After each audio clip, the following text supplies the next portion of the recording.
बहुत डायरेक्ट सवाल पूछूंगा, क्या ये घोर कलयुग है? देखो, निर्भर करता है कि किससे पूछ रहे हो और उसकी अवस्था क्या है। जब मन में कालिमा हो, अंधेरा छाया हुआ हो, तो कलयुग है, ठीक। और जब मन में सत्व प्रधान हो, तब सतयुग है। तो कलयुग और सतयुग, इस बात पे थोड़ा सा ध्यान दीजिएगा, कोई हमसे बाहर की ऑब्जेक्टिव बातें नहीं होती हैं। वो कैलेंडर की तिथियां नहीं है कि 2022 इस दिन बीत गया और 2023 उस दिन शुरू होगा। हालांकि इस तरह की बातें बोली जाती हैं, वो अज्ञान की बात है कि कहना कि फलाने दिन कलयुग खत्म हुआ, फलाने दिन त्रेता, फिर सतयुग, इस तरह की बातें नहीं। जब मन में सत्व है तो सतयुग है, और जब मन में अंधेरा है तो कलयुग है। इसी तरीके से मन प्राकृतिक होता है ना, प्रकृति के 3 गुण होते हैं, सत रज तम। इसी तरीके से जब मन में और गुणों की अधिकता है तो आप कह दोगे त्रेता है कि द्वापर है। फिर उसमें आप और भी कई तरीके के वर्ग बना सकते हो।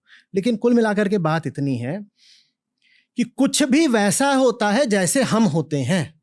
ये बिल्कुल संभव है कि आज कलयुग है मेरे लिए और कल सतयुग हो जाए।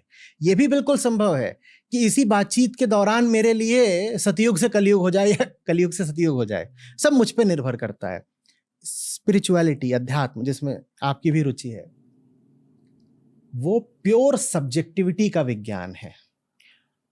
प्योर सब्जेक्टिविटी, सब कुछ मुझ पर निर्भर करता है। हर किसी के लिए अलग होता है। हाँ, और हर किसी को पहले देखना होगा कि वो अपने आप को जो अलग समझता है, उस अलग होने में कितनी सच्चाई है। ठीक है, आप अपने आप को भी अलग समझते हो, मैं अपने आप को आपसे अलग समझता हूँ। ये जो अलगाव है, जो भेद है, पृथकता है, ये इसमें भी कितनी सच्चाई है, इसको भी जांचता है, इन्वेस्टिगेट करता है अध्यात्म। ठीक है, तो जो साधारण आंख है हमारी, वो कहेगी कि ये रखा हुआ है यहाँ पर मग, ये मग रखा हुआ है, ठीक है, ये हमारी साधारण आंख कहेगी। अध्यात्म कहेगा ये मग किसके लिए रखा हुआ है। किसके लिए माने किसके उपयोग के लिए नहीं। कौन है जो कह रहा है कि मग है?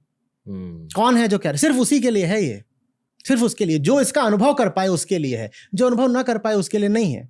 इस वक्त हम यहाँ पर बैठे हुए हैं, हमारे लिए ये कभी आनंद की घड़ी हो सकती है, हम आपस में बातचीत कर रहे हैं। मेरे पाँव के नीचे हो सकता है कोई छोटा सा जीव आकर के, कोई जीवाणु, बैक्टीरिया कुछ जाकर के मर रहा, उसके लिए आनंद की घड़ी नहीं है। तो हम यहाँ पर कहें कि अभी ये जो बातचीत हो रही है, देखो ये कितने हर्ष का विषय है, अध्यात्म तुरंत पूछेगा किसके लिए? शायद इन दोनों प्रतिभागियों के लिए हाँ, पर उस बेचारे जीवाणु के लिए ना।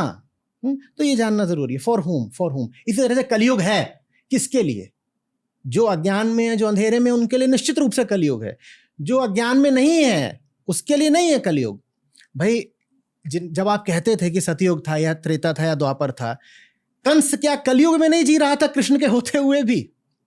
कुरुक्षेत्र के मैदान पर गीता का ज्ञान दिया जा रहा है। अर्जुन के लिए तो युग प्रवर्तन हो गया, दुर्योधन के लिए हुआ क्या?